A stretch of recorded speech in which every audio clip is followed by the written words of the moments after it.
Welcome to the Ground Pwned Podcast, a new weekly show for fans of combat sports, gaming, entertainment, and anything else we want to talk about. I'm Scott Fontana, the New York Post's MMA reporter, joined by Brian Shea, the senior editor at Game Informer. We have a busy weekend ahead in the world of combat sports, and we're right in the middle of gaming's busy season. But first, since it is the debut of the Ground Pwned Podcast, we figured we should tell you a little bit about ourselves and why Brian and I decided to join together and make this show. Yeah, it was kind of like a serendipitous occasion here. Like, I had been thinking for a long time of two of my three favorite hobbies are gaming and mixed martial arts. I love watching UFC. I've watched it. I mean, if you listen to our trailer for on and off for about 10, 15 years, and then really for like the last 10 to 13 years, I've been just a hardcore fan. And I've been thinking, like, you know what, I love gaming. Obviously, it's my job, and it's been my number one hobby for, since I got an SNES under my Christmas tree in the early 90s. What if I did an MMA and gaming podcast? It's just a complete independent thought. And because every time I see a UFC event on TV, I follow a lot of MMA journalists, such as Scott, such as a lot of his peers. But there's also a lot of game developers and game journalists that I follow as well. And a lot of them are also tweeting about the UFC. And then I also read all these stories and hear all these interviews about fighters who are also gamers. And it turns out that, a lot of MMA journalists are also gamers. So there's this crossover that I started noticing. And I thought, oh, that'd be a cool thing to do one day. And then one day I got a DM from Mr. Scott Fontana over here, as I mispronounced your name on our first episode. Wow. That's all right. Off to a great start. You'll do it again. So yeah, Scott, what did you say to me when you DM'd? Well, I could pull it up, but I'm just going to say, Brian, come with me. We'll me go with to the that. promised land. Let's pretend it was that. No, I had, again, very similar thoughts to you. I've been a huge gamer. As long back as I can remember. NES was my first system. My buddy had a Super Nintendo, and that's basically why we were best friends for so many years. We're still friends today. It wasn't just that. We don't play. Now he has an Xbox and you have a PlayStation. So now you can, no, actually, we both have PS4. Well, or 5. I got 5. He's got 4. It doesn't matter. That's why he's your friend, or that's why you're his friend. That's right. He can come visit your house and eventually, play the PS5. The roles have reversed. Although he's in Texas, so that doesn't really help me in Jersey. But the point is, I have always loved gaming. I made a point to cover it when I could, but I have also been covering mixed martial arts for more than a decade. I go all the way back to 2010, which was the year that the first fight I ever covered, actually, was Dan Miller, former UFC veteran, the older brother of Jim Miller, who everybody knows now as the Iron Man of the UFC. But his older brother Dan was a very solid middleweight in his day. He was in the co-main event of, I want to say it was UFC 114, and he was going against Michael Bisping. So he was a local kid for the newspaper I was working for at the time, and I said, "Hey, I kind of want to cover this." So it really, the ball's been rolling ever since then. I've made a point to cover MMA at every stop I've been. I'm with the Post now, and I cover MMA for the Post, and it's been just a lot of fun. I love to make sure that a respected outlet such as the New York Post gets to be covering this sport that I have a passion for, and I want a lot of people to love and appreciate too, and know more of, and also kind of help nurture the coverage of the sport at other outlets such as ours. I think it's important. So, but I don't get to do as much games now, so I'm like, man, I miss it. So yeah, you have that history with gaming as well, like covering games and everything, and that's what was really awesome about it. Is you come deeply embedded in the MMA world. I've obviously been covering games for over a decade now as well. But you also have the history with covering games professionally, which makes it a perfect fit for a topic or a show such as this. Yeah, I think so. And I would qualify, it's been a while since I was really covering games kind of regularly. There was one year where I wrote a lot of video game coverage, a lot of video game reviews and some features and things like that for when I was working for a New York City based newspaper. And less so in recent years. I did a little bit of work actually for Den of Geek. You can find some bylines on Den of Geek. I'm proud of my work there. Did a kind of a retrospective on NFL Blitz. So that kind of fits into my sports alley too. But no, to kind of get back to this and why I reached out, I just, I thought because I've seen Brian talking about MMA all the time, and I was like, man, he seems like someone to follow. And I was like, oh, he covers games, like he's with Game Informer. I should follow him because this obviously matches both of my passions. So I was like, man, I really want to do this idea. I had this idea of where we could kind of talk about both because there's so many people that I follow too, and it's not just media. There's a lot of, I guess you could call them high level fans, so to speak, that are on Twitter that I think are very important voices in their own right. And I have so much respect for and enjoy interacting with guys like Mac Malley. I'm sure a lot of people know. I played a little MLB The Show with him. He can tell you how well I did. I won't tell you how well I did or not. But I'm just like, man, there's so much interest here. I think we need to do something that mixes this because there's a billion MMA podcasts, right? There's a billion gaming podcasts, right? But this is the one. This is the gaming MMA podcast, and hopefully, if you're listening to this, you're interested in that. Yeah, we really want that to speak to your interests. And I think we've pretty much covered our bases with why we started this show. Like, it was just kind of like this weird thing where I had been kicking around this idea. Scott had obviously been kicking around this idea completely independent. We had never really even interacted all that much on Twitter, like maybe like a tweet response here or there. Very little. And then out of the blue, you DM'd me and I was like, that's weird that you would message me about that because like I had this similar idea. And then we just like kind of did some Zoom calls and turned out like we could talk to each other and not have it be awkward. Hopefully, anyway, it's hard to notice from like the outside looking or the inside looking out. But oh no, it's totally amazing. We have the best chemistry in the whole world. I think you guys, you don't know it yet, but you will. So Scott, that's a good example or explainer of how we came together.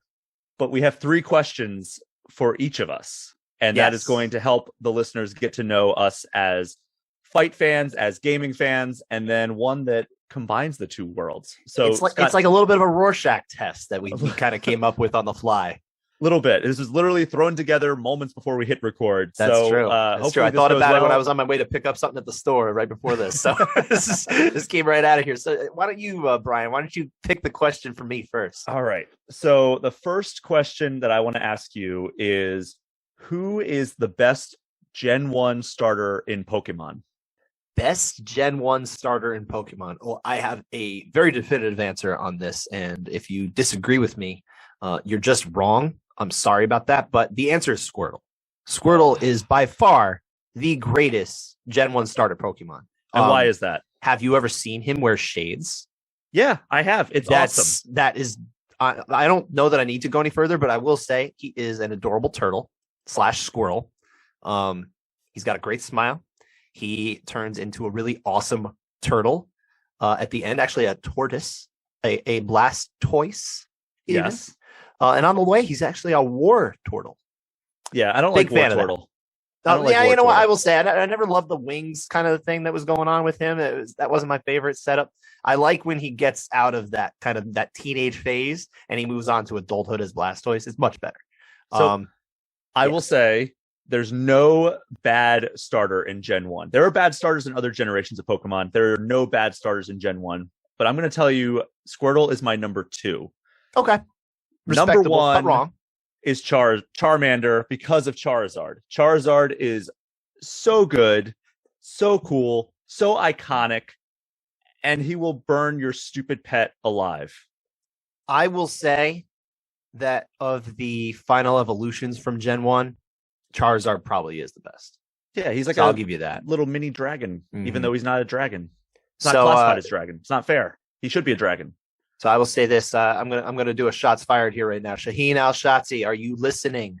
Blastoise is third. Excuse me. Whoa! Bulbasaur Freudian is third. Bulbasaur is third. Yes, okay. I already ruined it. That's all right. Wow, that's fumbling the mic while Rogan is holding it in your face for your call out. I know. I look. I just want whoever the UFC throws at me. That's fine. That is how I'm you ready. That, fight whoever, whenever, for however much money. I don't need a raise. This is literally how you fail the Joe Rogan or whoever wants you to give a shout out. Like just give a name. You'll probably get it. I wish more fighters would do this. You can actually take control of your career a little bit. How you make the most of it is you jump into Joe Rogan's arms. Yeah, that was a great post-fight interview. Yes, it was fascinating. I will say, you don't really see that too often, and you remember it. You don't remember the I'll fight whoever the UFC puts in front of me. Can remember the name like Bilal Muhammad. That's true. There you go. All right, Scott, your turn to ask me a question. Yeah, I think so. Let's go with first favorite fighter. Like when you first got into mixed martial arts, who was your first favorite fighter? You don't have to feel the same way anymore. All right. So my absolute first exposure to the sport, and I don't remember exactly what UFC it was, but it was either 94, I think it was 95, honestly. I was over at an uncle's house and he bought one of the UFC pay-per-views that was happening. I don't know if it was the most recent one or whatever, but I remember this little guy named Hoist Gracie just running through fools. Who? Sorry, not familiar. He's a really, really niche fighter. Nobody's ever heard of him. Probably like a specialist or something. Like as a little kid, I thought like this guy is amazing. Like because every time he stepped into the ring, you were like, or the octagon back then, it wasn't even talk about dropping the ball. I know. We obviously we've got look. This is the first episode. Everybody, stick with us. So every time he stepped into the octagon against an opponent, it looked like he was about to get wrecked. And as a little kid, I'm like, oh, that guy has much more muscles than this guy. He's going to get destroyed. And then from what it looked like to me, he just hugged them, dragged them to the ground, and then hugged them more until the guy tapped out. And I'm like, this is just incredible. Or a towel came flying in or whatever. Mm-hmm. And that was just the most ridiculous thing I'd ever seen. So, I mean, technically it's probably Hoist Gracie because I was just a dumb little kid and I was like, this is incredible. Like, sure, what he's doing. And that's fair. But I think when I actually started becoming like a UFC fan or an MMA fan, it was probably because of Anderson Silva. Okay. That's a pretty universal answer for a lot of people. A lot of people love the Spider. Nothing wrong there. There's a lot aesthetically to really appreciate about the man. Though I will say, maybe the most emotional I've ever gotten, like watching a fight, like not like crying or anything like that, but like just being like, just sitting on my couch, jumping off my couch, like yelling. Yeah. Okay. Was Anderson Chael won. Just like being like, oh my God, I got him down again. And it's like, they get so late into the fight. Was it the fifth round that he subbed round? Him? There was I want to say there was like 100 seconds left. And when he locked in that sub and Chael tapped, I remember I did like the Tom Cruise on Oprah jump on top of the couch and like be like, oh my God, did that just happen? Like that was just a moment of pure insanity that, I mean, you remember where you were watching that, right? Oh, I remember where I was when this was happening, but I wasn't watching. Uh-oh. I was at a Dodgers game in Los Angeles. I was at Dodgers Stadium. I remember I was in the basement of my parents' house. My wife and I were on vacation. This was like our first like week-long vacation we'd ever taken. We were only dating at this point.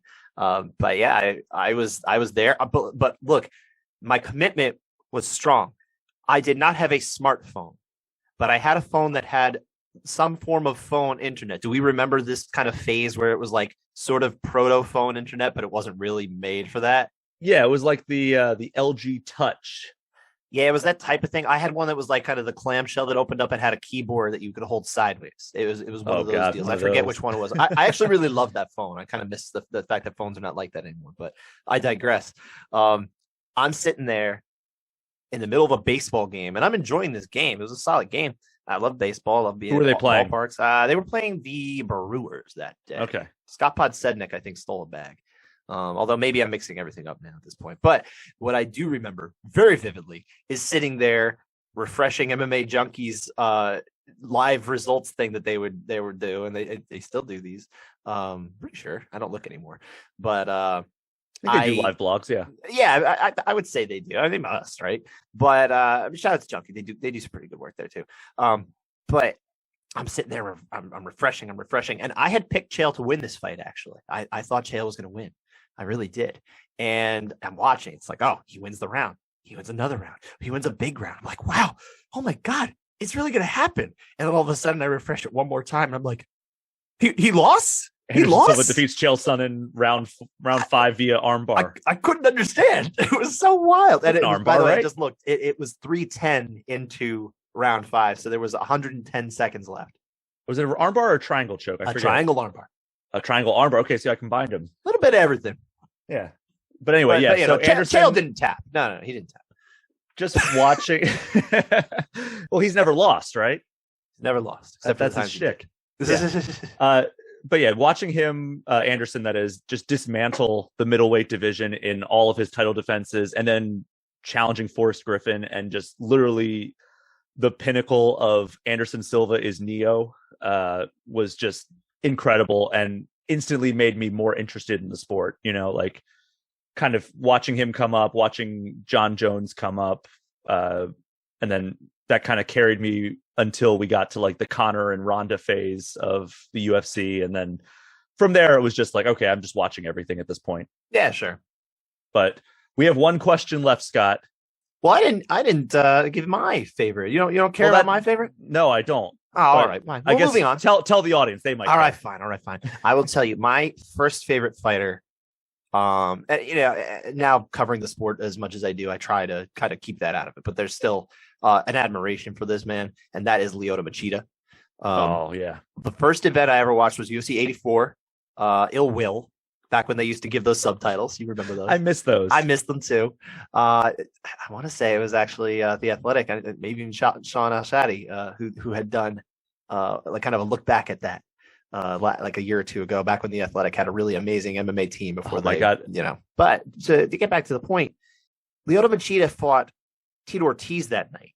And I remember everyone I was watching with, this was my first one that I was really sitting down, remember, they were all, I want Tito to win. I want Tito to win. They love Tito Ortiz. And I'm like, I didn't really know much about it at this point yet. So I'm like, man, I kind of like this Machida guy. He's doing all this karate stuff and he's like totally winning this fight. And then he almost got stuck in a triangle choke at like the very end. I was like, oh, this is wild. But then he got out of it. And he won the fight very clearly. I was interested in him. I liked his rise. I liked when he won against Thiago Silva in his next fight, and then he won the belt from Rashad. And I was just all about it. And then, of course, he basically lost that fight that he got the win for against Shogun, and then he lost the second one. So we know that. But I mean, the man is a gentleman. I've had the opportunity now to interview and speak with him professionally, and he's just a professional, consummate professional, and I think he's one of the best all time. I wouldn't say like top 10, but I think you could probably at least make an outside argument that he's somewhere in the top 25 all time. I think he's got an amazing resume, and I don't think enough people will give a credit to it. Yeah, I think that's probably fair. I mean, I'd have to sit down and actually list out the top 25 of all time. Do it now. All right. So Artem Lobov. Artem Lobov is number one. We all know this. All right. So that does leave us with one question. Yeah. What do you got? So who wants to go first? You know what? I'll ask you. I think it's your okay. turn. So what is the best MMA video game of all time? And this is, as you pointed out when we were kind of formulating this, there's a little room for this one to not just be a UFC game. You can kind of go anywhere with this. When I listed this off, I was like, all right, well, I guess we're going to have to either say like UFC Undisputed 3 or EA Sports UFC 4 or something like that. But I was like, you know what? We can make this a little bit more fun than just that. I will say but I'm going to cut you off because I will say Undisputed 3 is the best UFC game. I think we agree, right? It's got. I think that it has a lot of really great not mechanics even. I think like the fighting in EA Sports UFC 4, especially the stand-up, is better than Undisputed 3, and Undisputed 3 hasn't aged as well as other games have. Sure, but it's got pride. That's enough. Yes, it has pride. It has better feature set, but I think like mechanically, I think UFC 4 EA Sports is probably better. But for its time, absolutely, Undisputed 3 was unbelievable. I played the hell out of that game. But the reason that we want to expand it is so it's not just that discussion, and then we're like, oh yeah, that's good too. All right, let's expand this out. We could include like pro wrestling games, which is really going to ruffle some feathers here. We could include the Def Jam games. We could include fighting games that just have different mixed martial arts, which is what I'm going to do. I'm going to include Street Fighter 2 as my entry into this category. Is that Street Fighter 2 the World Warrior? No, or what are Super we talking Street about? Fighter 2 Turbo. Thank you. As you well know, there are too many Street Fighters to just say Street Fighter 2. So many Street Fighter 2 versions, and we're only getting more. We got Ultra Street Fighter 2, the Final Challengers. We've got Hyper Street Fighter 2, all kinds of stuff. So that is my answer, Super Street Fighter 2 Turbo. It is just a perfect fighting game. It was the most expansive roster of the original run of Street Fighter 2 games. Like after they kept doing like updates and everything, I don't really consider those like the original Street Fighter 2 games. And, it was just such a great game. I still remember going to the arcade and playing Super Turbo there and just being blown away by like just the little like additional like visual flares they gave certain things, like Ken's uppercut and everything like that. Like it was just like, oh, this is like the same game, but also so much cooler in every way imaginable. Every time my family took us to Chi-Chi's, shout out to anybody who remembers Chi-Chi's, the restaurant. That's so weird that you would mention that. I was just watching a YouTube video on the nationwide chains that have disappeared, and Chi-Chi's was the one that they referenced. Interesting. Yeah. Chi-Chi's was on the corner. It's a Fuddruckers now, which barely exists too at this point. But shout out to Fuddruckers. Yeah, shout outs to everybody. Just all of you, whatever. I just give a lot of shout-outs. Shouting out anyone. All right, that's fine. I'll do it for you. But at Chi-Chi's, they had one arcade cab, and it was Street Fighter 2, the World Warrior, the kind of the main one, right? And every time I'm there, I had to play that. But I will say I'm actually going to kind of leave out the like traditional, especially 2D fighters. I'm going to leave those out of the conversation for this particular question. That's fine. I can choose to do that because it's my question. It's our question, but it's my answer. I'm leaving out wrestling just because I think that is a different thing. Although WWF No Mercy is definitely the best wrestling game of all time. We might disagree on that one. Ooh, that'll be another day. That'll be another day, my friend. But we are going to go with Def Jam Fight for New York.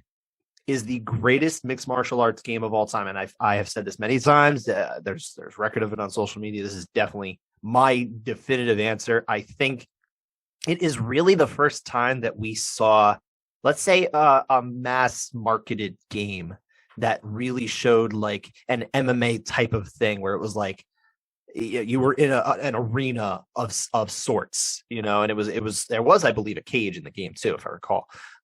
And it definitely felt like you were actually mixing up the arts. You could even customize your fighter along the story, and you would add like submission grappling or wrestling or kickboxing and that kind of thing. So you really were forming an actual mixed martial artist. And I'm like, this is so awesome. Plus, I was all about that era of hip hop, so that really helped me too. I'm looking at the roster right now, and it is just a murderer's row of incredible rappers from that era. It is formidable. Absolutely. And also Henry Rollins, which is hilarious. Oh yeah, I mean, shout out to Iron Flag, right? But I would say that veers closer to like the mechanics of that game are closer to pro wrestling games than they are MMA games. But I would agree with you. No. That was one of the examples that I gave you when I was like, we could say this when we were talking about if this is a good question to ask. I will say, man, I wish they would do a new version of that, but not with like necessarily a new era of hip hop artists. Right. Because I want to see all the. I forgot Carmen Electra was also in this. By the way, I misspoke and I said Iron Flag. I'm thinking of the Wu-Tang album. I meant Black Flag. Sorry, everybody who loves Henry Rollins. But yeah, I would agree that is an incredible game. That's the best one in the series. I mean, the only other game in the series is Def Jam Vendetta, which is also very good. That one's more wrestling. We're not going to talk about Def Jam Icon. No, that's the Bastard Child. Doesn't exist. I never just played like NBA Street Home Court doesn't exist. That one I definitely never played. I actually played the demo of Icon, but I didn't because that never existed.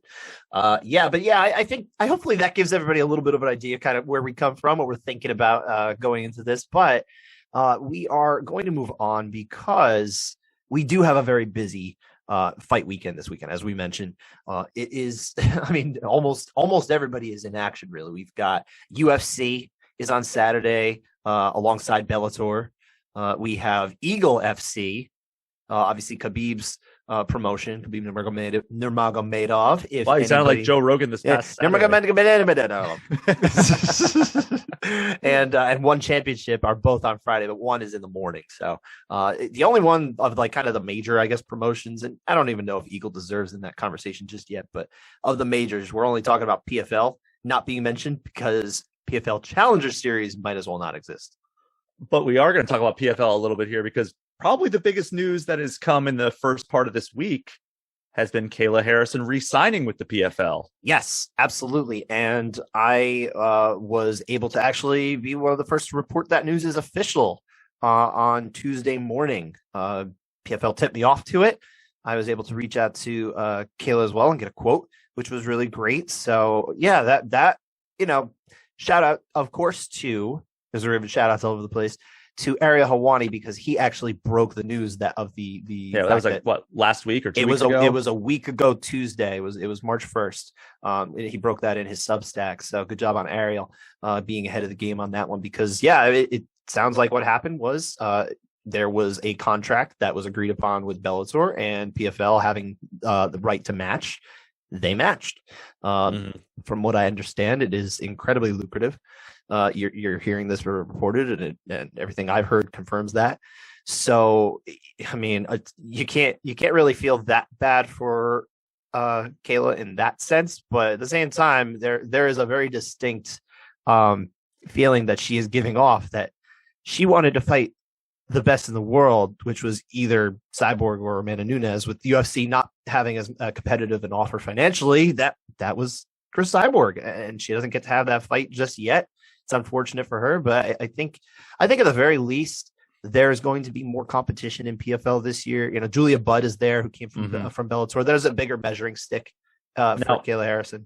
Do you think that, because I think I read somewhere that her contract allows for cross promotion fights, and obviously UFC is not going to take part in that, but Bellator, they cross promote sometimes. They have cross promoted, yeah. Would they rather? I mean, because Cyborg seemed like she wanted to fight Kayla Harrison. Do you think that Bellator strikes a deal with PFL to cross promote, and that would keep Cyborg happy and at Bellator, rather than Cyborg being like, all right, I fought out my contract, I want to go to PFL to fight Kayla Harrison? I mean, look, she's not going anywhere for a while. She's got a multi-year contract out there. My understanding is it's not an incredibly long contract, but it is at least multiple years. So, they don't really have to make her too happy other than, what they perceive as money and everything like that. Having said that, I think they do want to bring the possibility for that super fight there. Are they going to actually cross promote with Bellator, who, just from dealing with them, they don't really, they promote themselves, PFL, as the number 2 MMA outfit in North America and probably the world. Is that the way the public feels? I don't think so.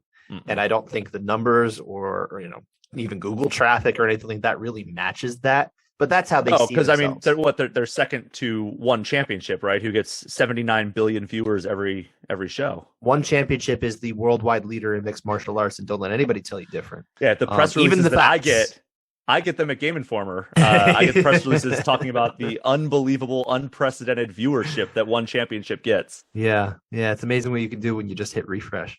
And have an automated machine do it. I can't make that up, but yeah, I was saying, would that incentivize Bellator to cross promote with PFL so that they keep Cyborg happy, so she doesn't leave to go to PFL to fight Kayla? I don't think I don't think Bellator has as much qualms. This is just kind of a feeling. I don't necessarily know anything in particular, but the feeling I get is that, I think Bellator would probably be willing to do it. I think they have a lot of faith in their roster. They've shown that they'll co-promote before. It would probably have to be the right, these are all kind of hammered out in boardrooms and things like that as well. So it's not as simple as Scott Coker being like, yeah, let's do it. And Pete Murray over at PFL being like, yeah, let's do it. There's a lot of contracts that need to be signed. It's not simple, but I do think of the two, I think Bellator would be more willing to do it than PFL. Because look, put it this way, if they do a cross promotion, it's not, I can't imagine that it's just going to be, and maybe it will be, but I don't think they would do just one PFL fighter against one Bellator fighter and then put on a couple of fights from either side. No. I think you got to do multiple ones. And if you do that, let's say everyone from Bellator ends up crushing or something like that, just for argument's sake. What does that do for PFL's ability to sell itself as the number 2 out there? And I think they're very concerned about what they can get in terms of investments and investors and what they can sell to investors and that kind of thing. So I don't know what that would say. And are they willing to take that risk? I don't know. I really don't. But then, with risk comes reward. What if PFL fighters go out there and crush Bellator? Sure. Especially with Kayla. I mean, Kayla Harrison is chief among them, where it's like if she goes out there and runs through the only other fighter that has a claim to the greatest female fighter of all time, other than Amanda Nunes, Chris Cyborg. Sure. that is a huge statement for them to just be like, hey, we've got one of the greatest female fighters of all time. Even if, you have to fudge some things with like, all right, well, Cyborg's a little bit past her prime and all this other stuff, but there's a big statement to be made by PFL. Even if they lose every other fight, if Kayla beats Cyborg, that is a huge thing for them. Well, I think at the very least, it makes her happy because it proves I'm just speculating, but I would think at the very least, it shows that they're willing to give her the fights that she wants. They can manifest the possibilities that she wants. Granted, if she beats Cyborg, who else is left for her except for the people that are in the UFC? So I don't know. It's a double-edged sword, Man, but will she even want to come back to PFL at all if that actually happens? I don't know. I really now don't. You got me thinking though. Now you got me thinking of, because they also announced in that same press release about a super fight pay-per-view thing that they're kicking around that they've now created. Yeah, that's what if that's they did. I haven't figured out what the heck they're really doing with that. What if they set that up for the express intent of co-promoting a thing with Bellator and just doing a Bellator versus PFL super card, our champions versus your champions. You bring your best guys, we bring our best guys. I mean, it would be interesting. I think people would I'd buy that pay-per-view. I think people would. PFL pay-per-view I would buy though. I think it's probably that would make possibly the best selling, and I'm just speculating. I think it would make the best selling pay-per-view outside of the UFC that you can make in mixed martial arts today, tomorrow, yesterday. I think it would actually be something that people would be very interested in seeing. Would it do monster numbers? Definitely not.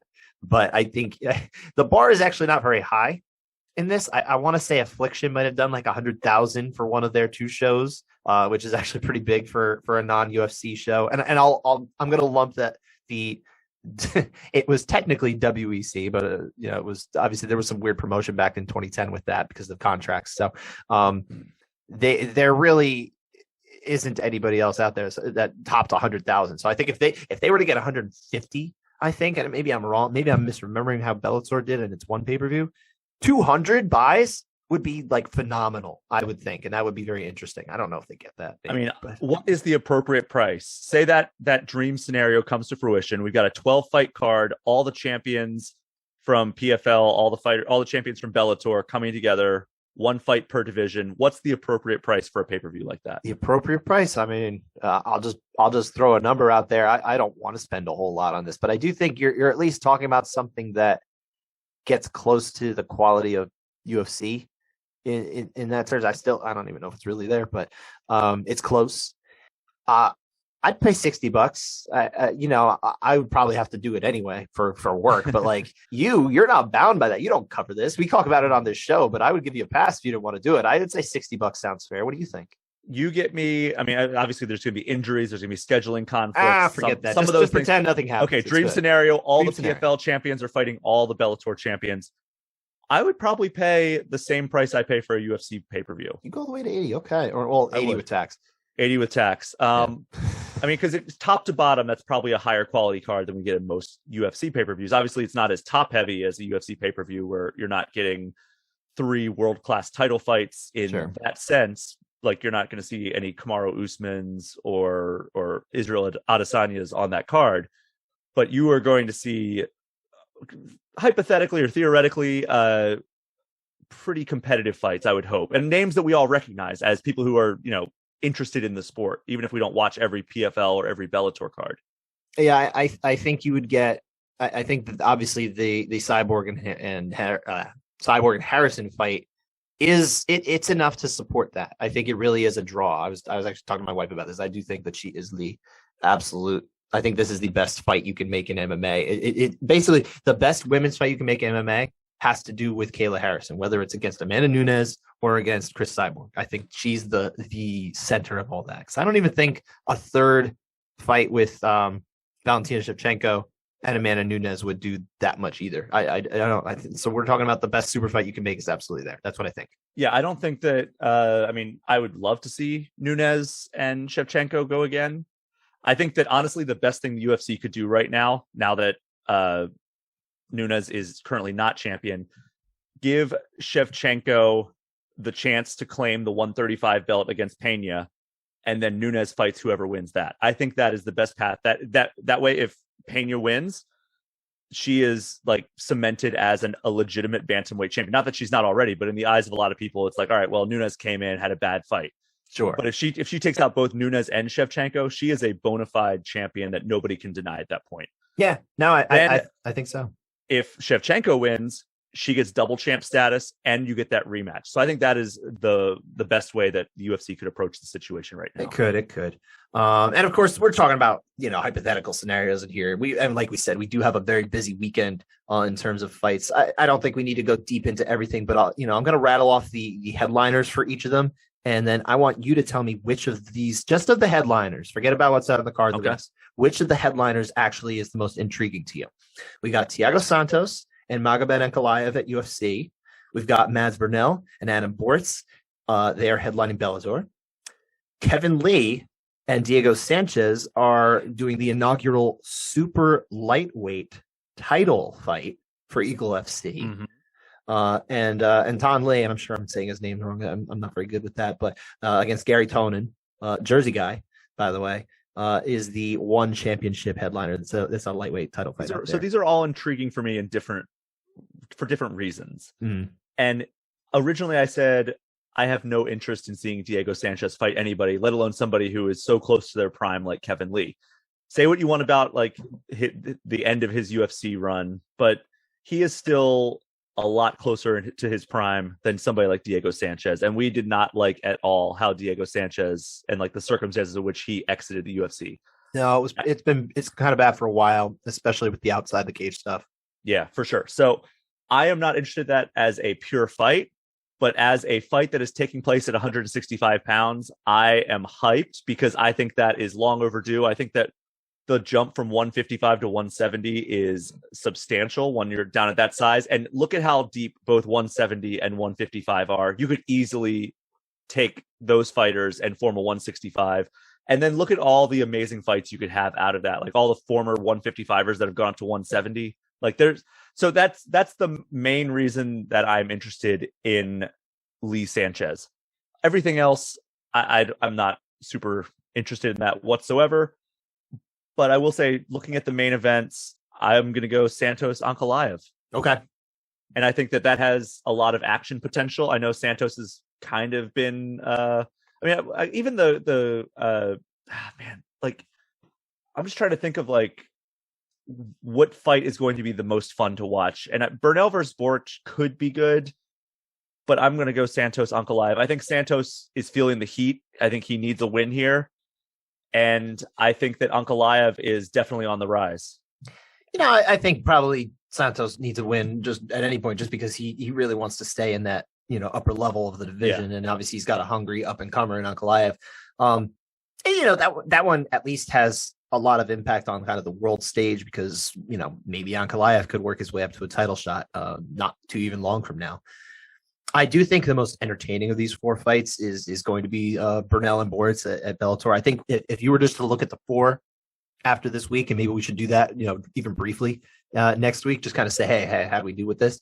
I think we're going to find that we had the most fun watching that one, but who knows? I would say I'm intrigued the same way you are with Kevin Lee in the 165-pound title fight, because I also really want 65, 70 to come in as the divisions and kind of essentially fade out 170 pounds. I don't think you should do 65, 70, 75. That'd be a terrible decision. 75. But I really like the 10 pounds every interval there, because like you're saying, the deepest divisions is not just in the UFC, but in the entire sport. Most of these people kind of shake out to be about 150 to 170 pounds on weigh-in day.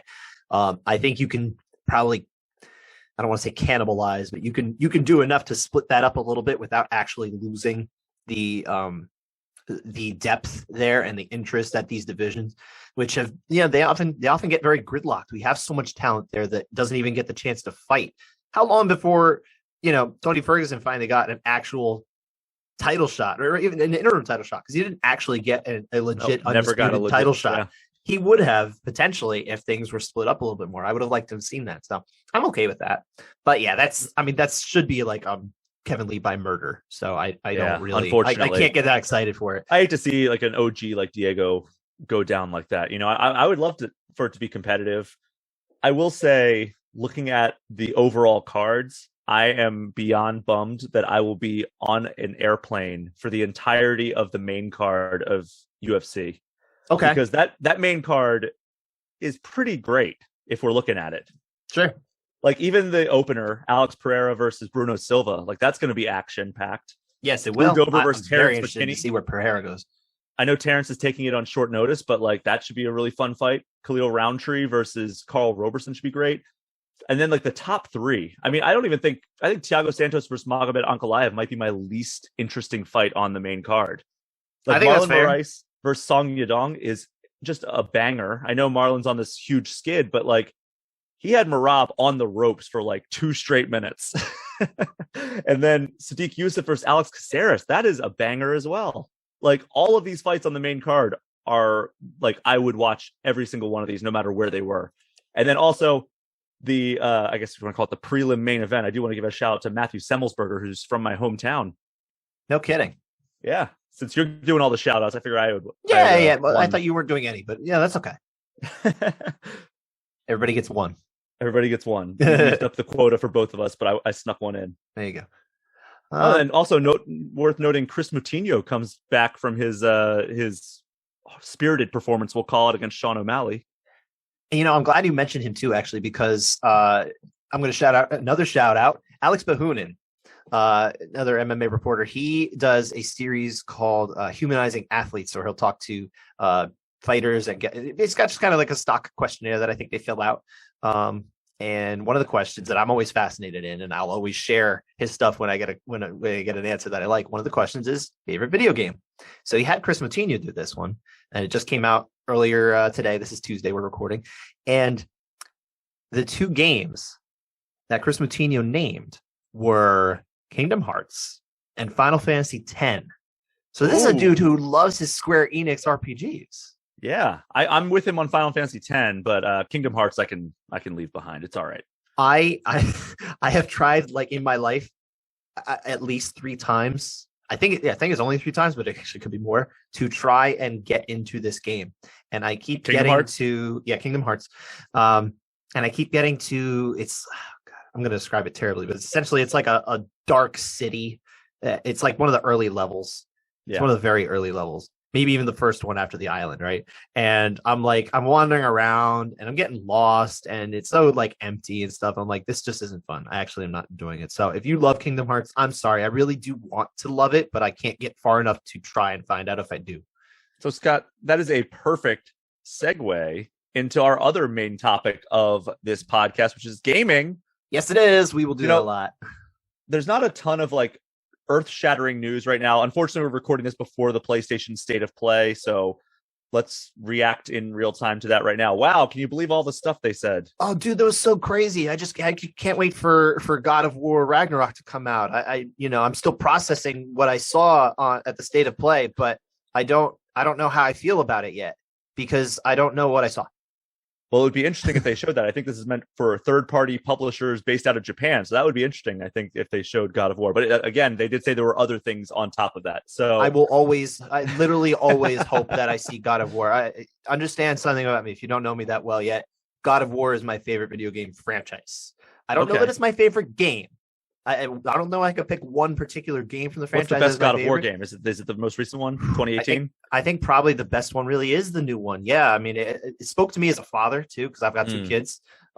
It was I was invested in the story in a way that I like emotionally that I didn't think I would be when I was taking a hold of Kratos again to try and kill some rogue gods.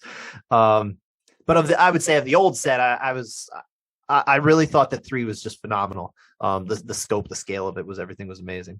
I think they perfected that formula and now they left it behind for something else. But and actually, God of War, there was some big God of War news, at least for me. And it's not really that earth shattering yet, but we saw the announcement. It was Deadline reported this early in the week that God of War live action series is in negotiations for Amazon Prime. And I couldn't be more pumped.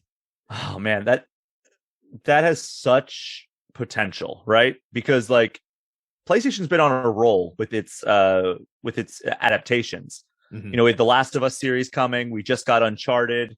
They've announced a bunch of other games that are coming to the silver screen, or at least the TV screen.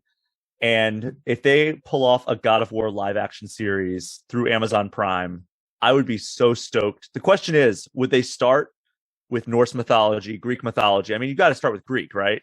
I think you have to. I mean, I don't know. That's his origin story. I would say the one thought I have is that, and my understanding is that God of War Ragnarok is supposed to actually wrap up the Norse mythology kind of, I guess, section, so to speak, of Kratos' story, right?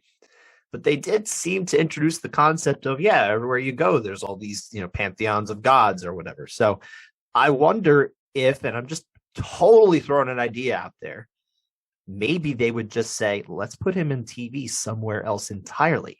Maybe he goes to Egypt. Maybe he goes to India. I don't know. They could do a lot of things. They can really do anything they want, I feel like, once they open the door for him to go to other regions that have gods.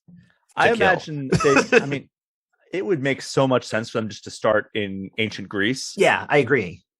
Just because they can tell like the origin story of him and everything. But yeah, it would be really cool for them to explore other mythologies. But starting with Greece and then Norse mythology for the games made just so much sense, because those are definitely the two most mainstream.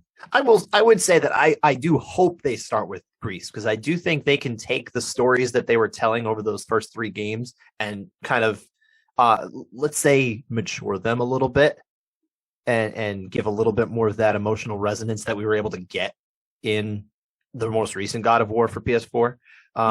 I don't think you want to go crazy with it, because I think he still needs to start from a place that he's not at when he gets to the North or the Norse lands or whatever we would call it. I apologize to anybody who cares that much about that, but I think that's what you got to do. I really want to see a manifestation of that live action.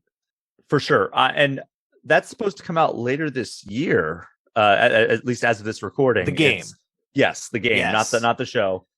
The show isn't even official from what the report is. I think it's just in negotiation, so like it's probably years down the road. But that would probably end up being your game of the year if it came out and it was anywhere near as good as God of War 2018. Yeah. However, definitely. There is one game that is tearing up social media. It's tearing up the review scores, the Metacritic. It's tearing families apart. It's tearing families apart. Elden Ring. I haven't played it yet, honestly, because I've been so head down on both travel and a Gran Turismo 7 review. Yes. But man, it definitely seems primed for Game of the Year territory. It's definitely going to be in the discussion no matter what outlet you're at. But like, do you think, as somebody who's not covering games professionally, because I look at it and I'm like, all right, well, that's definitely like the number one contender for the Game of the Year throne when that time comes in the year. But the year is long. There's so many great releases scheduled to come out this year. I mean, still we're slated to get God of War Ragnarok if that doesn't get delayed, Breath of the Wild sequel if that doesn't get delayed. I think they'll all get delayed. I'm always so negative, but there are so many games that have potential to challenge Elden Ring for this title. But right now, it's definitely the front runner. Are you seeing that from the outside looking in? Man, I know so many people who are playing this game that I didn't even expect to be playing. Like just among my friends, forget social media, even just people who I know that aren't on social media. This is like when I boot up PlayStation or when I look in the app during the day. That's what they're all playing. And I've talked to people in the real world. They're like, yeah, my husband plays a lot of this game now. It's taking up a lot of time, but it's, I just, when you told me the other day that the Metacritic score was what, 97? I think it was 97 last time. 97. You can even double check that while I'm talking, but, games don't get that high on Metacritic, right? Am I wrong, or because I don't know? Pay well, right now it's 96. It looks 90, like it's dropped. Sorry, it's dropped now down. It's obviously doing terrible now. This is probably like, is there a Razzies for games? I don't even remember. But yeah, if you have that kind of critical reception, like the only thing that I think could hurt it in terms of the awards. Again, I'm an outsider in this sense, but in the award season, like it's gonna just take people forgetting and like being wowed by the shiny new thing. I don't think that would even happen here because, again, From Software, I remember a few years ago, they put out Sekiro Shadows Die Twice, and that was Game of the Year, and that was in March.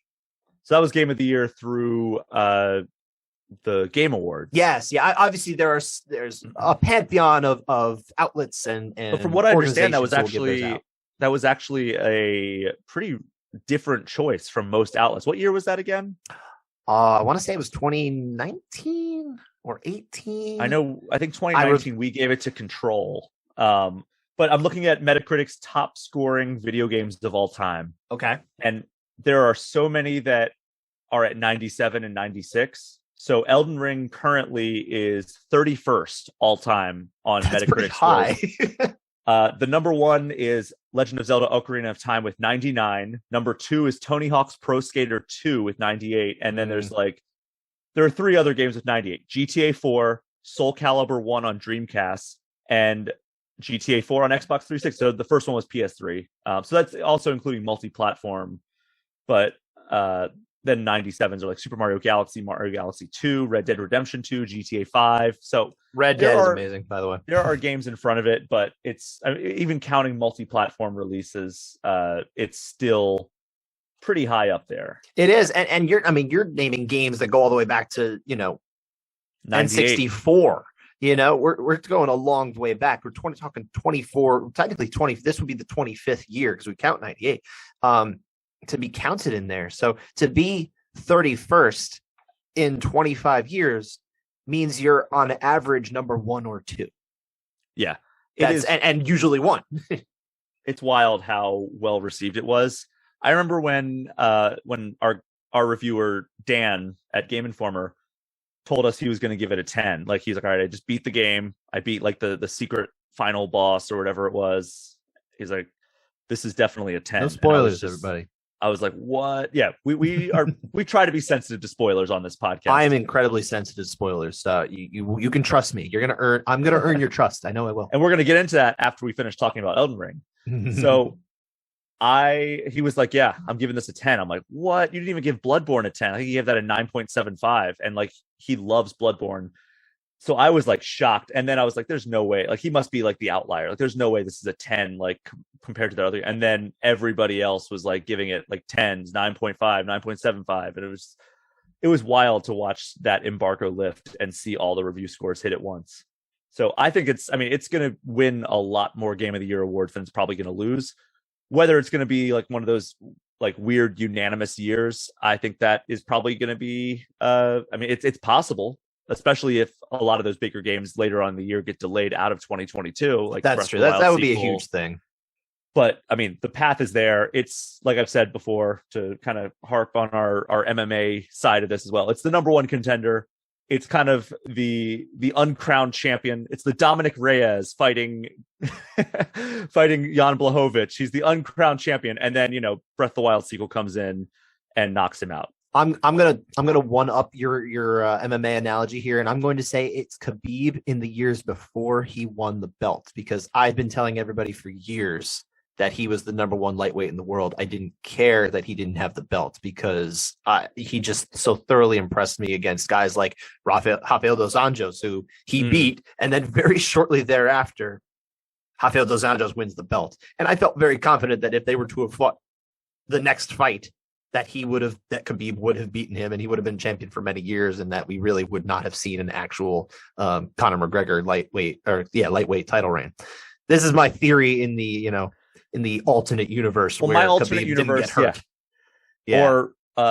Or Dos Anjos get hurt. Dos Anjos, obviously that one too. But this is obviously the crux of this is Khabib lost about 2 years to injury. A lot of people kind of forget about that period where we didn't really see him.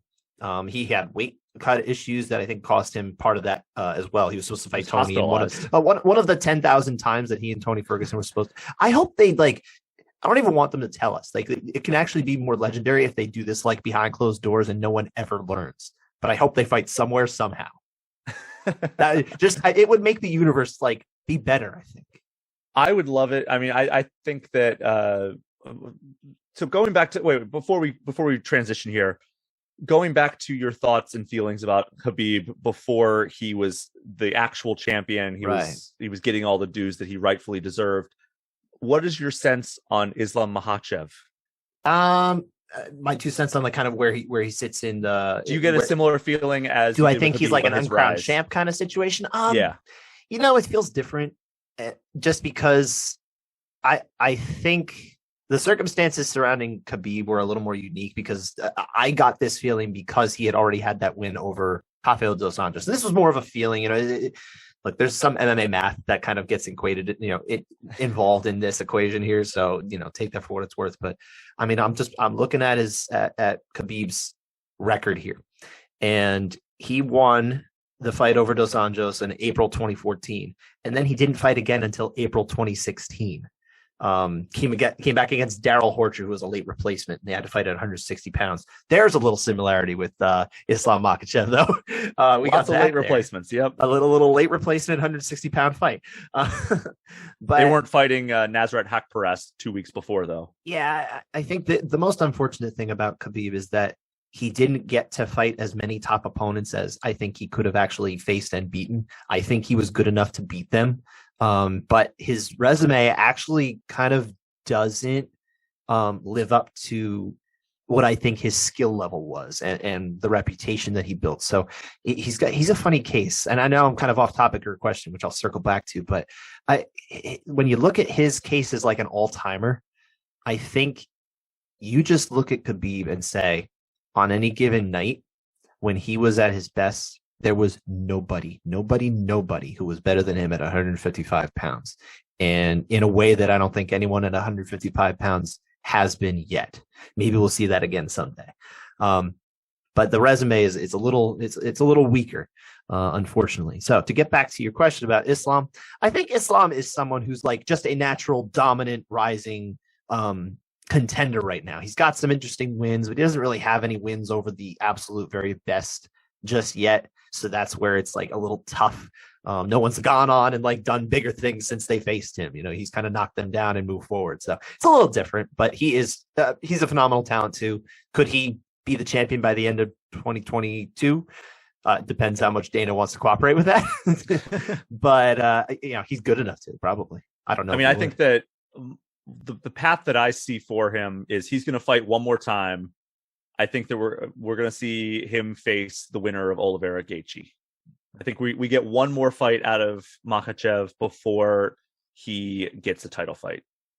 Okay. Yeah, I mean, I can see that too. I think he really does. I know they want to remake the Dariush fight since he volunteered to jump into the main event and now, or the co-main event, I'm sorry, of this past weekend. And, Makhachev said, "Oh, I'll do it." And then he ended up not doing it. And then it seemed like for reasons that are obviously, he said, she said. And Dana was like, "Oh, we're going to redo the Dariush fight." But Dariush has a broken leg, right? So like he's going to be out. I believe he broke his fibula. Yeah, it's going to be a little bit. So they're not going to sideline him for that long. I think they give Makhachev somebody else, and then if he beats them, then they're going to put Makhachev and the winner versus Gaethje or Oliveira Gaethje. I know a guy named Rafael dos Anjos who probably needs a new opponent. Maybe they could try for dance number 4 or 5 or whatever. I mean, obviously we all joke about this as the new Tony and Khabib. I don't think it's at that level because that was a fight that had to happen and never did. I don't know that this is a fight that has to happen, but it's a fight that ought to happen. So I hope they actually make that come to fruition. Yeah, I love Makhachev. I think he probably beats anyone in that division. The only person that I don't have confidence that he beats is Charles Oliveira. And that's because Oliveira is so crafty and he's also so well-rounded at this point that I think it would give him, it at least presents interesting scenarios that play out in my head. Yeah, and this is always the case with, I think, lightweight. There's so many interesting matchups to be had coming up.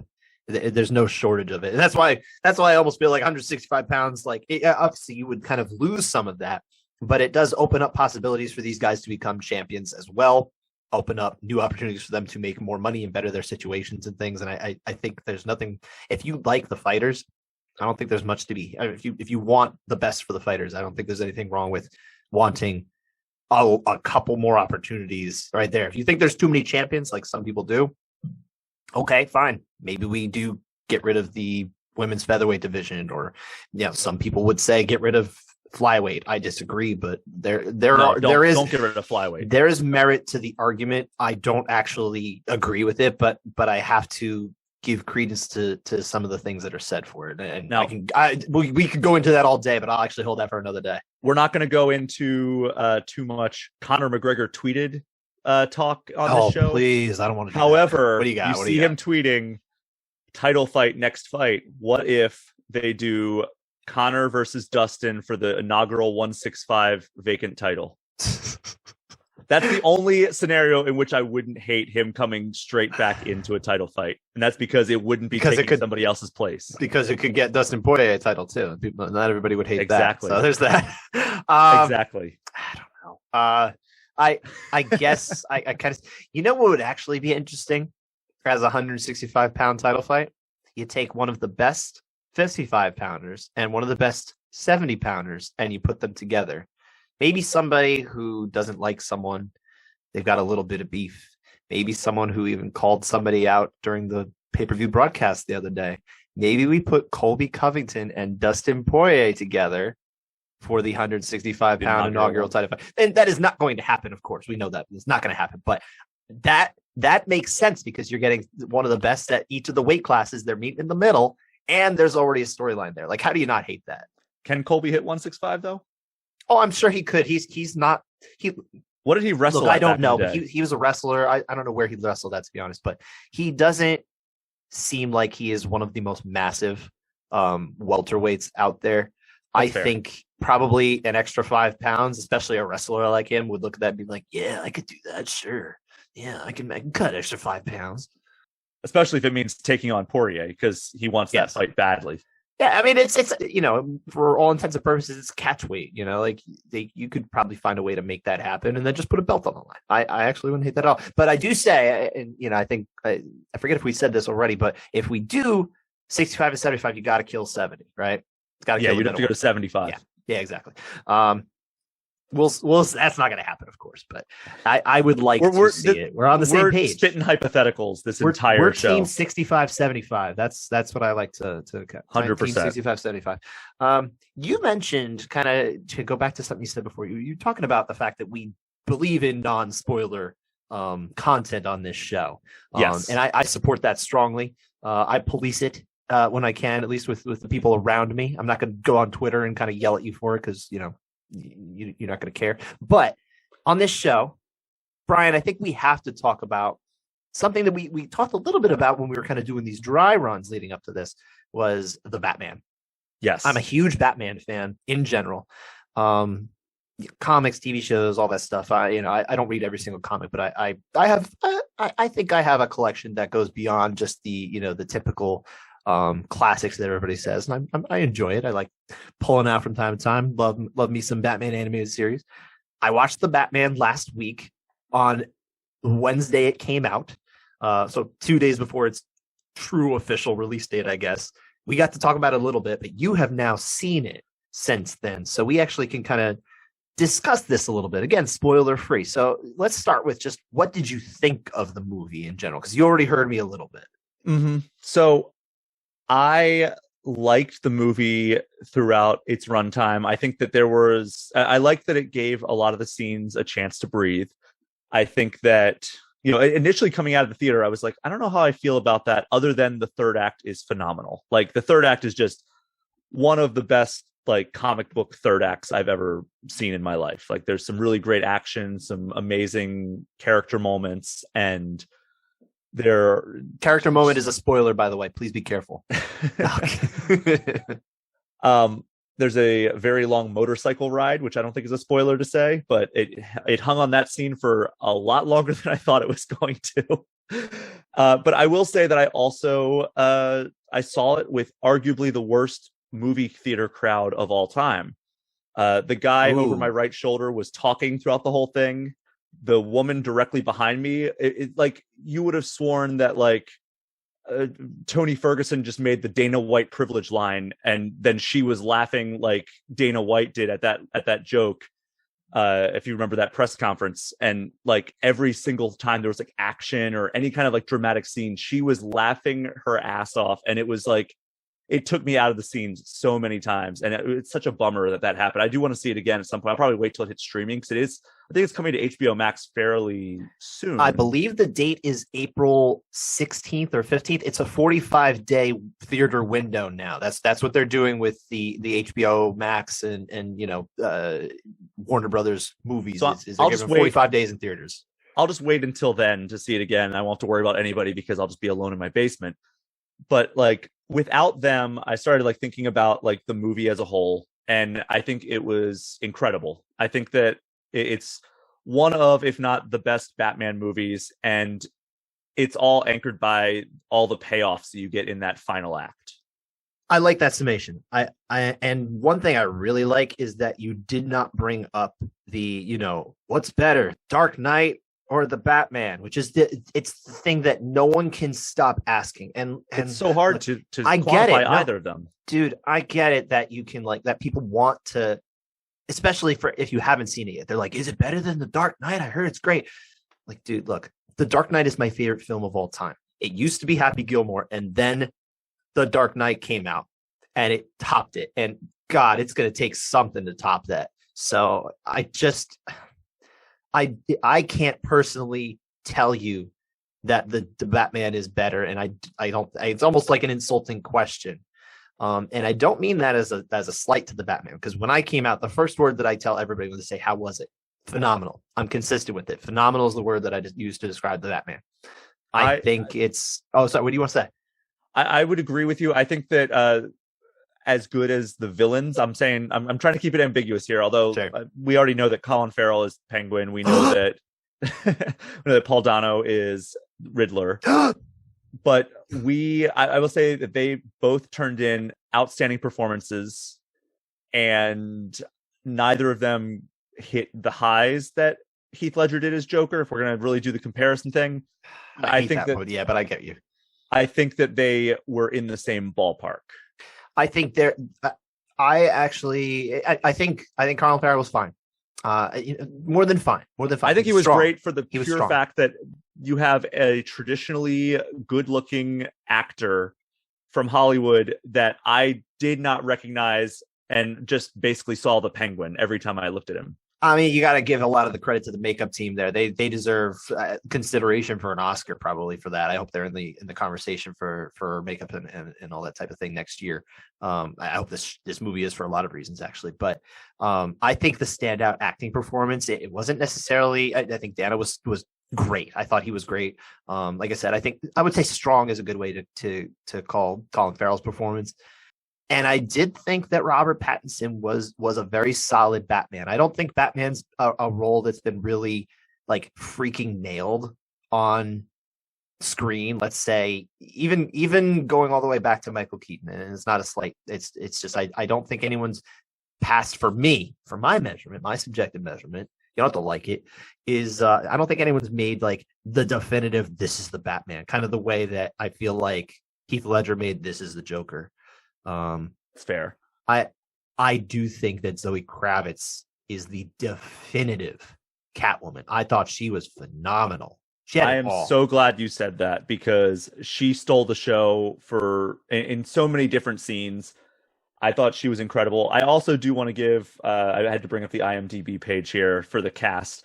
Sure. Jeffrey Wright did a terrific job as I guess Lieutenant Gordon. Gordon. Yeah, he has not been promoted when this movie starts. I'm not going to spoil what happens by the end or not. And then John Turturro as Carmine Falcone. Yes, he was so intimidating. He's always good, and he has so much range for as a character actor. Yeah, I want, and also, I mean, Andy Serkis was a good Alfred. Solid, yeah, absolutely. I mean, I don't think he was given as much to do as maybe some other Alfreds have in the past, but I think he was very solid. Was this Michael Caine, of course, is the one that you really think of, I think recently, yeah. But yeah, like the entire cast was so good in this movie, and I will say that Robert Pattinson, for all the crap that he got when they announced him as the new Batman, he was just as good as I thought he would be. Like, I thought he was going to be really awesome.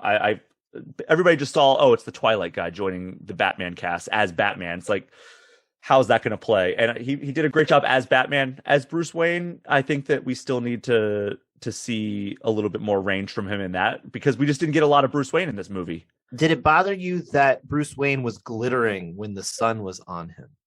Was he? That's a Twilight reference. Oh, yeah. Okay. Twilight's terrible, but I had to see them all with my wife when we were dating.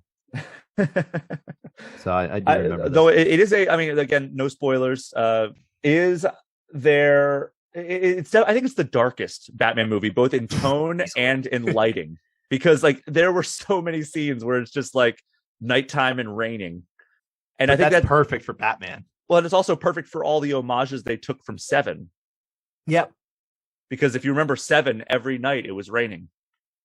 That I don't remember. It's been a while since I've seen Seven. I'd say it's a good 14, 15 years since I've seen Seven.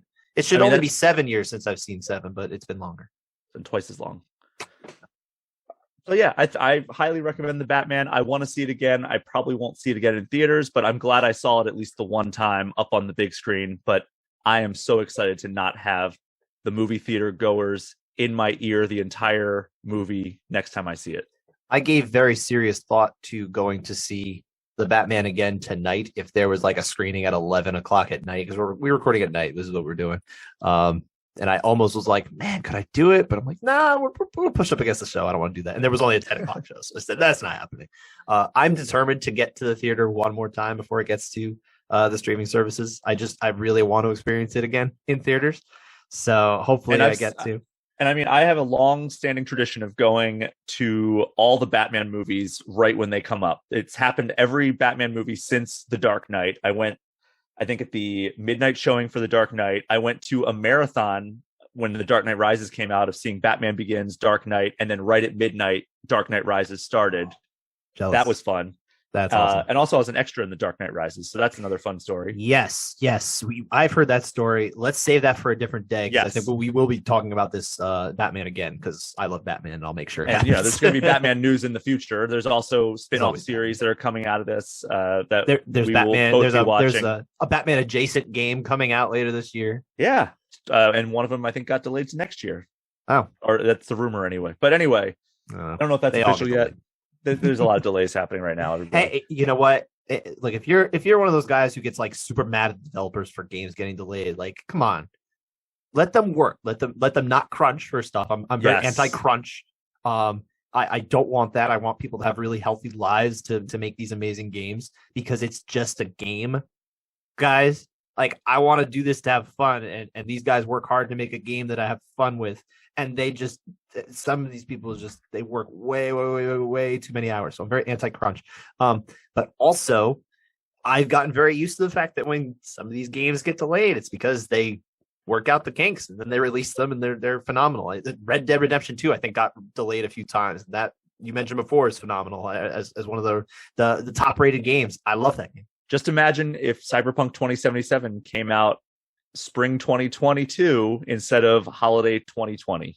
That is on my to-do list, actually. The game that I did just start playing kind of on a whim, because I downloaded it and I was kind of curious about it. And I know it's not long. I just downloaded Star Wars Squadrons.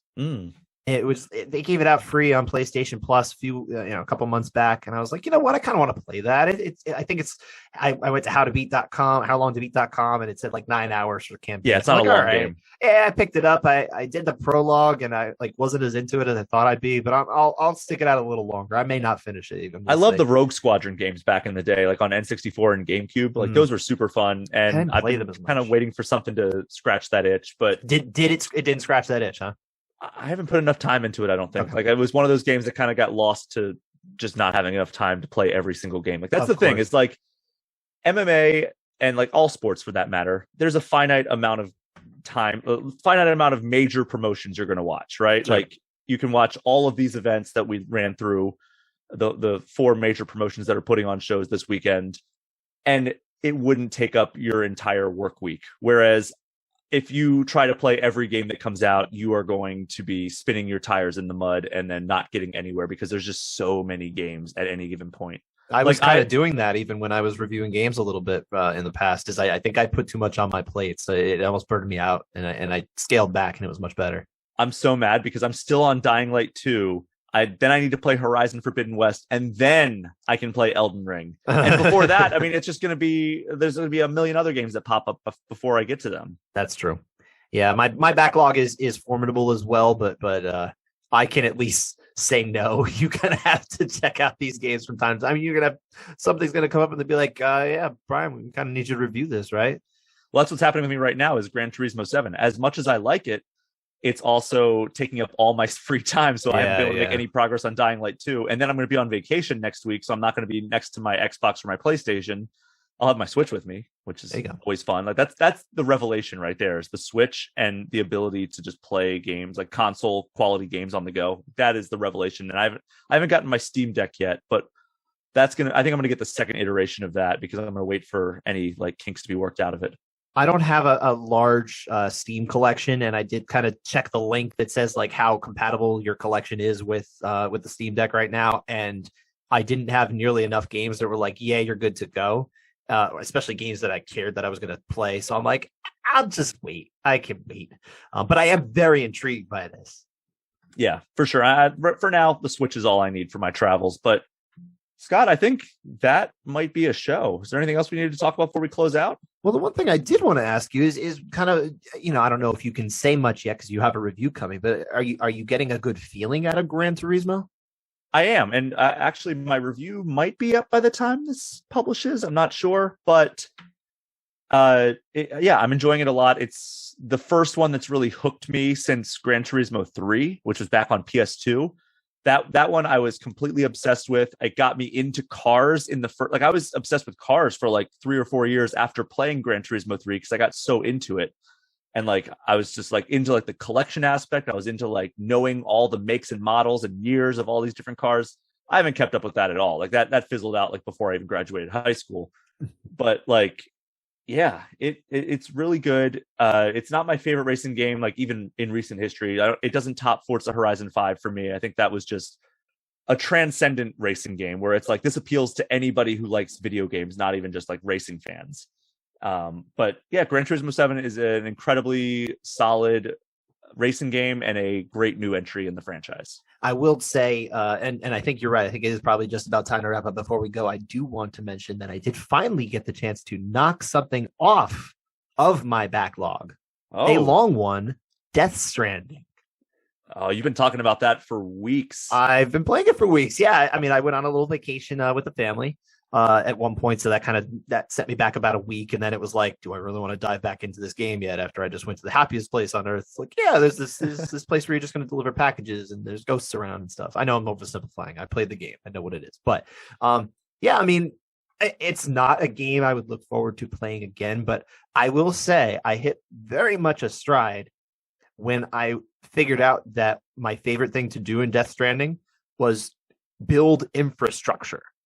And this is the lamest sounding thing, but I was obsessed with building all the roads back up that I could find in the central region of the country. At some point you get to this is where you'll spend the bulk of your time, is kind of in the central region of the country. And there's tons of roads all over the place that need to be built, but you have to collect all these materials like metal and ceramics. Ceramics are much harder for me to find than metals, but I would just drive back and forth with my metals and my ceramics off to the roads, build the next road. And I'm like, this is great. I can play this in front of my kids and everything because I don't want to give them like freaking nightmares from the BTs is what they're called. They're not ghosts. Yeah. They're called BTs, beached things.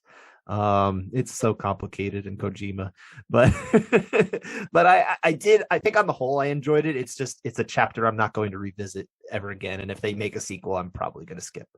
You know what, Scott? I think that since we're doing full disclosure to our listeners that we're recording this before the State of Play, should each of us give an outdated, by the time this episode publishes, prediction for the State of Play? I think that might be fun. Just one prediction. Oh, so that everyone can see how wrong everyone can see how wrong we are. Yeah. Okay, I tell you what. Why don't you lead that, because you seem to know a little bit more about what the State of Play is going to be about. So why don't you kind of set up what it's supposed to be about just from me? Konami resurrects the Silent Hill franchise. Okay, that is my prediction, and I don't know. Could it be with Kojima? I think that's a long shot. You talking about. I mean, this is no inside information. Okay. this is you talking about Kojima, and then it got me thinking of their collaboration with Guillermo del Toro, and how, because he's in Death Stranding, but as like just his likeness. But remember, they were collaborating with Norman Reedus, who was the star of Death Stranding, for Silent Hills. So it was going to be Kojima, del Toro, and Norman Reedus. And imagine if they show Norman Reedus on screen and it says a Hideo Kojima game, and everybody's like, "Oh, it's Death Stranding 2," and then they fade to Silent Hills. How the internet would just collectively lose its mind. It would. And I wouldn't even care that much. And I'll tell you why. I'm just not a horror games fan. I understand that. I'm sorry, guys. I'm sure that would actually blow up the internet to some degree, just the way it did when all the characters were revealed for Super Smash Bros. The what was it? What did they call the last one? The one for Switch? Ultimate. Yeah, exactly. Everyone went absolutely bonkers, and I'm like, I'm not even a Smash Bros. Guy. I'm not very good at it. I don't like play. I didn't play it a ton with my friends. When I did, I'd get like pieced up, and I'm like, you know what? Let's go play Street Fighter. How about that? And I'd rather play them in Street Fighter or something. Except my one buddy, he crushed me. But do you have a prediction though? Do I have a prediction? You're saying it's focused on Japanese developers, is that right? I can bring it up though. Yeah, why don't you just give me a primer so that I'm not throwing something out that's like doesn't even make any sense. I'd like to zero it in on something that could happen, but definitely still won't. Okay. So new reveals and eye-catching updates for PS5 and PS4 titles. We won't have any updates on PlayStation VR 2 titles or hardware. Shows around 20 minutes, focusing on highlighting great games coming from some of our beloved Japanese publishers, though we will have a few updates from other developers located around the world too. That's the only information we have as of this recording. Okay. All right. In that context, I feel like that still opens the floor to like basically anything. I'm Sega, Square Enix. I am going to be super hopeful. And I think this is hope against hope, but I am still going to be super hopeful that we actually get a more definitive look at God of War Ragnarok. I'm like kind of just willing it to happen. It's not something I expect, but positive vibes. Good vibes only, right? That's right. All right. So those are our almost assuredly wrong and definitely outdated predictions for the PlayStation State of Play that has already happened by the time you're listening to this. But now you can tweet at us and tell us how wrong we were. Yeah. And do you want me to tell the people how they can find us? Yeah. How are people supposed to get at us and send us hate mail or love? You can say love. So first of all, if you like what you've heard through the show, you can subscribe to the show on Apple, Spotify, YouTube, wherever the hell you found us.